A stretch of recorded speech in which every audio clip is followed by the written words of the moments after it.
आज के एपिसोड की शुरुआत में रजनी और वरुण जैसे ही चोल में पहुंचते हैं, चारों तरफ अंधेरा देख दोनों चौंक जाते हैं। रजनी घबरा जाती है और सोचने लगती है कि कहीं कुछ गलत तो नहीं हो गया। वरुण इसका अंदाजा लगाता है कि शायद अनुपमा को रजनी और बिल्डर के बीच की डील का पता चल गया है, इसलिए उसने शादी ही कैंसिल कर दी होगी। रजनी धीरे से कहती है कि बात धीरे करो, दीवारों के भी कान होते हैं। रजनी अनुपमा को आवाज देती है और तभी अचानक लाइट चालू होती है। अनुपमा रजनी और वरुण का स्वागत करती है, जिससे दोनों चौंक जाते हैं। अनुपमा और रजनी एक दूसरे को माला पहनाती हैं। वरुण और रजनी सजावट की तारीफ करते हैं और अनुपमा बताती है कि पूर्वी छाया चोल के सभी लोग मिलकर यह सब सजावट और इंतजाम कर रहे हैं। अनुपमा रजनी से कहती है कि जब चोल में किसी बेटी की शादी होती है तो पूरा चोल एक बड़ा परिवार बन जाता है, जिसमें सब मिलकर सेलिब्रेशन करते हैं। अनुपमा कहती है कि हम चाहते हैं कि आपका स्वागत एक खास तरीके से किया जाए। इसके बाद रजनी फंक्शन शुरू करने के लिए कहती है और डांस शुरू होता है। अनुपमा डांस रानीज के साथ डांस करती है और उसकी एनर्जी देखकर सभी लोग खुश हो जाते हैं, लेकिन वरुण का चेहरा थोड़ा खट्टा सा नजर आता है। रजनी और अनुपमा भी साथ में डांस करती हैं। इस बीच भारती और वरुण भी डांस में शामिल हो जाते हैं और सभी मिलकर डांस करते हुए खुशी का माहौल बनाते हैं। डांस खत्म होने के बाद रजनी अनुपमा की ऊर्जा और जोश की जमकर तारीफ करती है। अनुपमा मजाक में कहती है कि घर का काम करने से इंसान हमेशा जवान रहता है और तुम भी अपने घर का सारा काम खुद किया करो। रजनी भारती की नजर उतारती है और भारती रजनी के पैर छूती है। रजनी भारती को एक फाइल देती है और भरोसा दिलाती है कि उसके पिता की जमीन वापस मिल जाएगी। यह सुनकर अनुपमा बहुत खुश हो जाती है। सभी लोग रजनी के लिए तालियां बजाते हैं। भारती भावुक हो जाती है और रजनी को गले लगाती है। रजनी भारती से कहती है, अब मुझे माँ कहना। अनुपमा रजनी से कहती है, तुमने सच में मेहंदी के रंग गहरे कर दिए हैं। सरिता कहती है कि भारती मुरझा गई थी, लेकिन अब वह खुश हो गई है। अनुपमा रजनी से कहती है, तुम सच में देवी हो, और सभी लोग इस बात पर सहमत होते हैं। रजनी मुस्कुराते हुए कहती है, जनता की सेवा करना तो मेरा धर्म है। अनुपमा रजनी को गले लगाती है और तभी लीला, बाबूजी और पाखी वहां आकर अनुपमा को सरप्राइज देती हैं। पाखी ईशानी से मिलती है और उसे उसकी नई गाड़ी लेने के लिए बधाई देती है। पाखी ईशानी से कहती है, मुझे लॉन्ग ड्राइव पर लेकर चलो। अनुपमा लीला और बाबूजी से किंजल, अंश और तोशु के बारे में पूछती है, लेकिन लीला कहती है, मैं बाद में बता दूंगी। इस बीच ईशानी पाखी को अपनी कार दिखाती है और पाखी बहुत खुश हो जाती है। ईशानी पाखी की फोटो भी लेती है। दूसरी तरफ पराग वरुण और रजनी की शादी की खबर देख रहा होता है, जिसमें रजनी की बहुत तारीफ हो रही होती है। तभी मोटीबा आकर ताना मारती है, अकेले क्यों सुन रहे हो? पड़ोसियों को भी बुला लो। सब बच्चे हाथ से निकल रहे हैं और अब तुम्हें भी रजनी रोग हो गया है। पराग कहता है, मैं सिर्फ न्यूज देख रहा था। मोटीबा कहती है, तुम्हें सिर्फ मुंबई की न्यूज ही क्यों देखनी है? तुम रजनी के साथ कारोबार कर रहे हो। अब यह बात आगे नहीं बढ़नी चाहिए। अतीत को भूल जाओ। पराग कहता है, यह करना आसान नहीं है। मोटीबा कहती है, यह करना भी आसान है। तभी पराग कहता है, आप भी अनुपमा जी को भूल जाइए। आप भी अतीत को भूल जाइए। मोटीबा हैरान हो जाती है और चुप हो जाती है। दूसरी तरफ अनुपमा शाह परिवार को रजनी और वरुण से मिलवाती है। रजनी लीला और बाबूजी के पैर छूती है और कहती है, मैं अपने संस्कार नहीं भूल सकती। लीला रजनी को धन्यवाद देती है क्योंकि रजनी ने उसे और अंश को बचाया था। भारती भी लीला और बाबूजी को शादी में आने के लिए धन्यवाद कहती है। अनुपमा पाखी और ईशानी को देखती है, जो कार में बैठकर बातें कर रही होती हैं। इस बीच वरुण भारती की तारीफ करता है और रजनी अनुपमा को एक फाइल देती है और कहती है, मुझे यह डॉक्यूमेंट जल्द से जल्द वकील को भेजने हैं, इसलिए इसे अभी साइन कर दो। जहां रजनी की मदद से भारती का परिवार खुश होता है और शाह परिवार के बीच रिश्तों में भी कुछ हलचलें नजर आती हैं।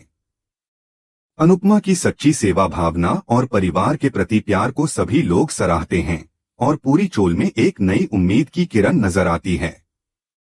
अनुपमा घबराई हुई थी और उसकी बेचैनी साफ दिख रही थी।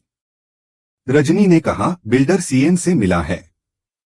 अगर उन्होंने कोई आदेश पास कर दिया तो मैं कुछ नहीं कर पाऊंगी, इसलिए हमें यह पेपर जल्दी से जल्दी साइन करना होगा। अनुपमा और भी चिंतित हो जाती है और कहती है, मुझे ये पेपर्स पढ़ने होंगे, इसमें थोड़ा समय लगेगा। रजनी ने अब अनुपमा को मैनिपुलेट करने की कोशिश शुरू कर दी।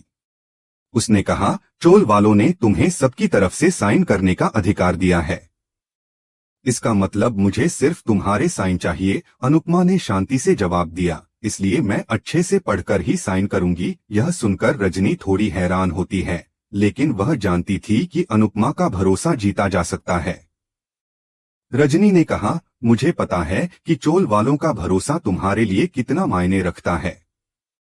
यह चोल मेरे लिए भी बहुत मायने रखती है, क्योंकि इसमें तुम रहती हो और मेरा बेटा यहाँ का दामाद है। रजनी ने अनुपमा को इमोशनल मैनिपुलेट करने की पूरी कोशिश की। वह बोली, मैं कोई गलती नहीं करना चाहती, लेकिन अगर तुम्हें पढ़ना है तो तुम पढ़ सकती हो। अनुपमा अब भी पेपर्स पढ़ने का मन बना चुकी थी। वह ध्यान से पेपर्स को देखना शुरू करती है और रजनी घबराने लगती है। वरुण को भी अब चिंता होने लगी थी, क्योंकि वह जानता था कि अनुपमा एक बार जो ठान लेती है वह बिना पूरी जानकारी के कभी भी कोई फैसला नहीं करती। इस बीच जसप्रीत लीला से मजाक करती है और कहती है, मैं आपके हाथ में बाबूजी का नाम लिखूंगी। दूसरी तरफ पराग परेशान होकर फाइल ढूंढ रहा होता है। ख्याति आकर पराग से बात करने लगती है। तभी पराग रजनी का नाम ले लेता है और कहता है, मेरा सामान सही जगह रखा करो। ख्याति हैरान हो जाती है और वह सोचने लगती है कि यह क्या हो रहा है। पराग का रजनी के बारे में बार बार सोचना और उसका नाम लेना ख्याति के लिए चौंकाने वाला था। पराग अचानक चला जाता है और मोटीबा यह सब देख लेती है। ख्याति मोटीबा से कहती है, शायद काम के स्ट्रेस में पराग जी मुझे रजनी बोल रहे हैं, लेकिन मोटीबा के मन में अब शंका पैदा हो जाती है। वह सोचती है, अगर पराग बार बार ऐसी गलती करेगा तो ख्याति भी समझ जाएगी, कहीं रजनी का पराग की जिंदगी में आना सब कुछ खराब न कर दे। वहीं दूसरी ओर अनुपमा पेपर्स को पढ़ते हुए रजनी से कहती है, पहले वाले पेपर हिंदी में थे और ये इंग्लिश में हैं। इनकी भाषा भी जटिल है। रजनी ने जवाब दिया, मैं समझाऊंगी तो बहुत समय लग जाएगा, तुम ऐसे ही पढ़ लो। अनुपमा यह कहते हुए पढ़ाई शुरू कर देती है और फिर एक लाइन का मतलब पूछती है। इस बीच रजनी को सोशल मीडिया का एक नोटिफिकेशन आता है, लेकिन वह खुद को नियंत्रित करते हुए कहती है, वकील ने मुझे मैसेज करके बताया है कि बिल्डर चोल में लगी आग को मुद्दा बनाकर साबित करना चाहता है कि यह चोल रहने के लिए सुरक्षित नहीं है। अनुपमा घबराकर कहती है, अगर यह सही है तो हमें बहुत जल्दी कुछ करना होगा। रजनी ने कहा, हमारे पास समय नहीं है, हमें ये पेपर्स जल्दी साइन करके कोर्ट में जमा करने होंगे। अनुपमा सोचने लगी और फिर बोली, अगर तुमने सब पढ़ लिया है तो फिर मुझे साइन कर देना चाहिए। रजनी ने पूछा, क्या तुम्हें मुझ पर भरोसा है? अनुपमा ने शांति से कहा, मुझे तुम पर पूरा भरोसा है। अब अनुपमा ने घबराहट और तनाव के बावजूद पेपर्स पर साइन करने का निर्णय लिया। रजनी खुश होती है और अनुपमा साइन करने ही वाली थी कि अचानक राही आती है और अनुपमा का ध्यान भटक जाता है। उसका हाथ पेन से फिसल जाता है और पेन गिर जाता है। राही अनुपमा से मिलती है और रजनी जो पहले ही घबराई हुई थी अब और भी परेशान हो जाती है। इसी बीच एपिसोड खत्म हो जाता है, लेकिन कहानी में नया मोड़ आने वाला था।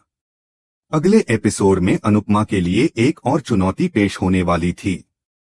अनुपमा अपने परिवार के साथ क्रिसमस मनाने के लिए तैयार हो जाती है और राही अनुपमा से पहले गिफ्ट लेने के लिए जाने लगती है। तभी प्रेरणा उससे टकराती है और राही गुस्से में आ जाती है। प्रेरणा बिना किसी संकोच के कहती है, जो चीज मुझे अच्छी लगती है वह मेरी होती है। प्रेरणा फिर अनुपमा से मिलती है और कहती है, आपका और मेरा तो पुराना रिश्ता है। प्रेरणा प्रेम को प्यार से देखती है और राही यह सब देखकर हैरान हो जाती है। यह एपिसोड एक नई दिशा में जा रहा था, जहां अनुपमा को और भी मुश्किलें आने वाली थीं। इसके साथ ही दर्शकों के लिए एक और दिलचस्प मोड़ आ चुका था। अब सभी को इंतजार था कि अगले एपिसोड में क्या होगा। दोस्तों, अगर आपको यह एपिसोड पसंद आया हो तो कृपया इस वीडियो को लाइक करें और हमारे चैनल SG सीरियल अपडेट को सब्सक्राइब जरूर करें, ताकि आप हर नई अपडेट से पहले ही अवगत हो सकें।